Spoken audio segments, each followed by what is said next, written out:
Hey YouTube, how's things going, friends? I'm at the, what is this called? The Brushy Creek Sports Park, I think.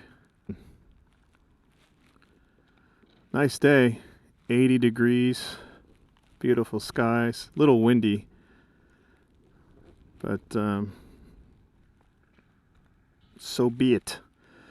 Anyways, I want to thank all of you guys that are subscribers. I just got an email from YouTube that said this channel, Texas Two Tires, has broke 100 subscribers. So yippee! Got 100 subscribers. Thanks, guys. All right, before we get going, just wanted to touch on a few things. Windscreen. It's easier to talk about this and show it while we're not riding. Once you get up to speed on this, going over 50 miles an hour, so it's very hard to pull this up. There's no lever or lever here, to do it. You got to actually just grab it and pull it. And when you're driving with the force of the wind on the screen, it's very hard to pull it up. So basically, when I'm riding it, I just grab it like this, just pull it up. I was on the highway a couple days ago and I used it, and it definitely creates a nice little pocket, takes the wind off your chest and face mask, but it does hit the top of the helmet and does create some like buffeting and a very like droning noise in your helmet, in my helmet anyways. I'm sure other helmets may be a little different, but it's not very comfortable, so I don't really pull this up too much, and quite frankly, I don't like the way the bike looks with it sticking up so high. But that's why most people that buy this, that do end up using it as a tour, because this is a sport touring bike, they get the aftermarket screen, which is a little wider, and it also has a riser that goes up. And in my case, if I had another couple of inches across the top here, that would shoot the wind directly over the top of my helmet and solve the problem. But I just wanted to talk about that while I was not riding, and that's it. Just pops up and down pretty easy. The one thing I don't like about it is it's held on by these 4 rivets that I've tightened. There's gaskets behind there, and I've tightened them down as tight as they go, and it's secure. But the problem is, you can see it moves, and it's here where it's connected on the back on this hinge where it actually moves, if you can see that. So sometimes when you go around a corner and you're in a lower gear, and then you get out of the corner and give it some throttle to go, it every bike is going to shake a little bit because it's picking up the RPMs, and sometimes this will vibrate and it makes a noise. It rattles, and you can hear it. It's like a plastic rattle. I don't know if you can hear that or not. And that's kind of annoying. I wish they had this so it was solid, secured, and it didn't move at all. But as you can see, it does move. So I don't like that. Anyways, I want to talk a little bit about braking. I did talk about that in my last video, and I got some feedback, constructive feedback from some viewers, and so I just wanted to dive back into the braking a little bit more. And what else? Oh, and cruise control. So that's it. I'm going to talk about those 2 things, and let's throw a leg over, get this beast up and running, and be on our way. Alright, so we're back on the road here. I'm going to try and drive slow on this road so the wind isn't such a problem with the audio. But this bike, I talked about braking in my last video, and I didn't go in depth as much as I should have. And a couple of viewers pointed out some aspects of what I said, and appreciate that. Always like some constructive feedback. But I was kind of asking a question about how anybody that ends up watching my video, how you guys handle braking with the front brake and rear brake. When do you use them? How do you do it? And then with this particular bike, there's a lot of advantages this bike has tech-wise. This does have ABS, anti-lock brakes. It has dynamic traction control, and it also has automatic stability control. So this bike literally has a computer that is calculating all the lean angles, wheel rotation, all the different aspects of this bike when it's moving to control braking and create a stable environment. And it's a much easier bike to ride. And most importantly, this has partially integrated brakes. So what that means, for those that don't know, and before I bought this bike I had no clue, I thought they were separate, but when I squeeze the front brake on this bike, it will engage the front and rear brake at the same time, so giving you a more balanced stopping power. This does have Brembo brakes, dual disc on the front. It is very powerful in terms of braking. So the first couple of weeks I had this bike, I really had to learn where, how the brakes worked, at what pressure, do you squeeze the lever and you get some braking action. They're very sensitive, and more than once I used the front brake, pulling into like a gas station and then turning, and I was going a little bit too fast, and I just wanted to slow down and squeeze the front brakes a little too hard.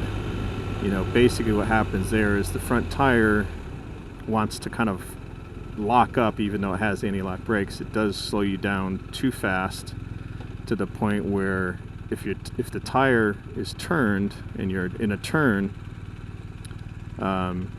you're more than likely going to start going for a high side fall, and since you're going pretty slow in a parking lot, the reaction to that is to go back the other way, let the brakes go, and then the bike wants to fall low side. So there's a couple of times where I almost dropped the bike, going 5 miles an hour or whatever it was, in a gasoline station. Got a spider web here or something.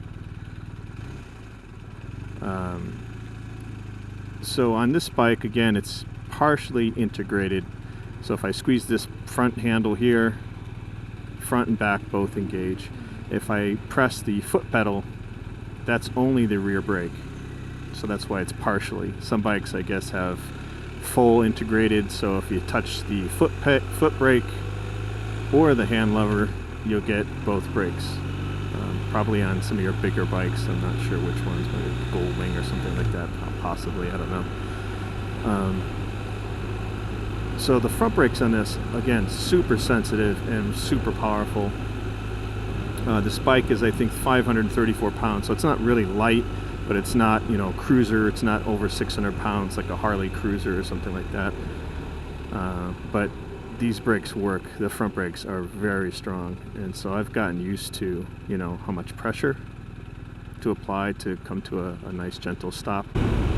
Okay, so here comes a stop for me. So I'm in fourth gear. I just let the throttle off, downshift to third, downshift to second. I'm not hitting any brakes at all. Then I'll I'll pull in the clutch, hit first gear, hit the rear brake, slow down, slow down, slow down, slow down. Then I grab the front brake now and do the last little bit, and then left foot down. So that's my stopping regimen. Another topic for the braking, this bike for tech, it also has hill stop assist, I think it is what they call it. So if you squeeze if you're on a hill, meaning facing up the hill so that you don't roll backwards, if you squeeze the brake lever, the hand lever, twice, it'll engage and it'll stop, it'll engage the brakes so you don't roll backwards. And to disengage that, you just need to put it in gear and give it some throttle and let the clutch out, and it'll turn off. So that's very handy in terms of stopping, stuff like that. If I'm on a smaller hill or just like an incline where it won't engage, because if it's not steep enough, it won't engage. That's where I use the foot brake. Another instance where I use the foot brake is on slight inclines and I don't want the bike to roll around. So the other thing I wanted to talk about was the cruise control, which is located right here. So this is the on and off switch. So that's on, and then to set it, you just push it forward. Push this little tab here forward, and that'll set it. And to disengage it, you can either just, while you're driving, you can reach your thumb over and just shut it off. If you squeeze the front brake a little bit or the back brake, it will disengage. Or if you pull the clutch in, I believe it will also disengage. But one neat little trick that person described, and it works, is really cool, is another way to disengage it is just to grab the throttle and twist it forward. There's just a little bit of play in the throttle to move it forward, and that will shut it off as well, which is kind of cool. And that's how I typically will disengage the cruise control, is doing that. Unless if I'm on the highway or freeway and I'm going fast, if you disengage the cruise control, the gearing on this bike will really slow the bike down. The engine brake, even if you're in sixth gear, the bike will just dive forward and go and slow down very quickly. So on a freeway, if I want to disengage it, I typically will give it some throttle, and then I'll just reach over with my thumb and turn it off at the main power switch of the turn off, for the cruise control. That way my speed will stay consistent and I won't drop speed quickly. But if I'm on a back road and I've got the cruise control on for like 40-45 miles an hour, I'll use that throttle twist technique, and that works pretty cool for that. Look at that traffic. Glad I'm not on that side of the road. That guy ain't going over the curb. Yeah, buddy. So here we are at the Sam Bass and Harryman Road. So we're going to shoot down Harryman Road. It's got brand new pavement. Very excited about this.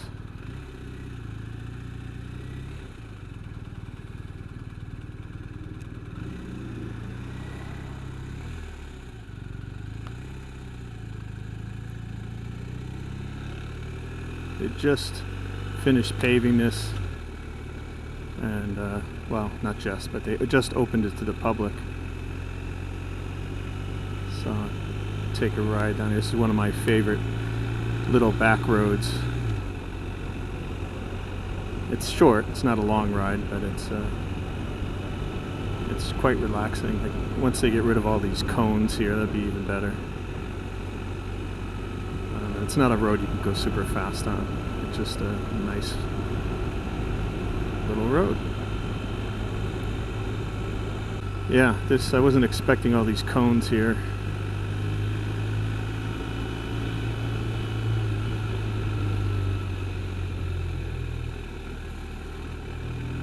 But anyways, the pavement's new. There we go. Yippee!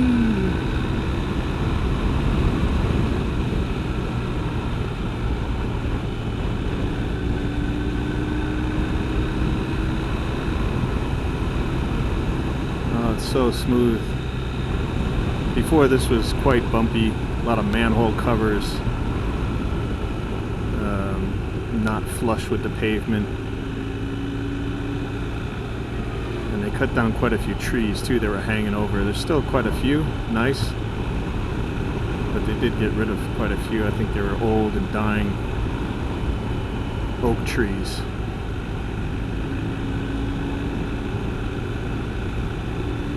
This is nice. Very relaxing.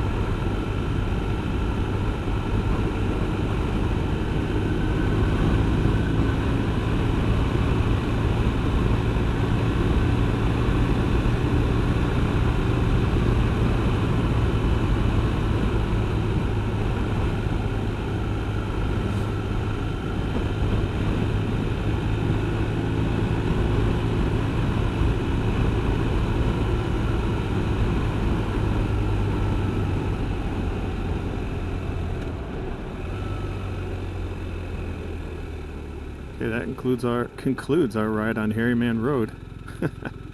Short. Now this is continuing on to Brushy Creek.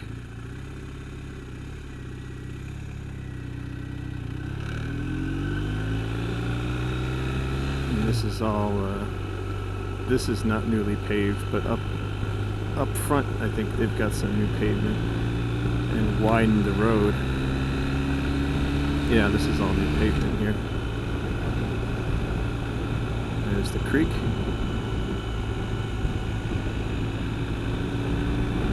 I ride my bike out here sometimes. Off to the left there's trail, the Brushy Creek Trail. It goes quite far out.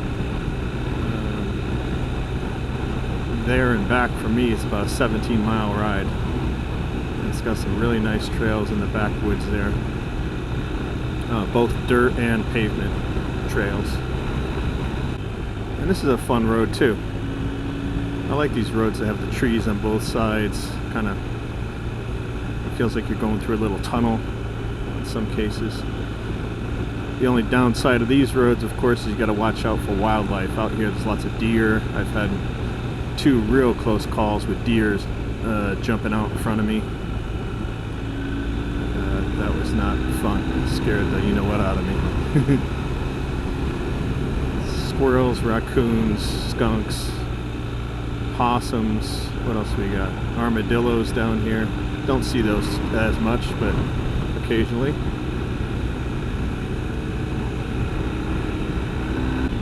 Well, that'll do it for today. Thanks for joining me. Just gonna keep riding out, heading west, and eventually turn around and head home. So take care, be safe. Later.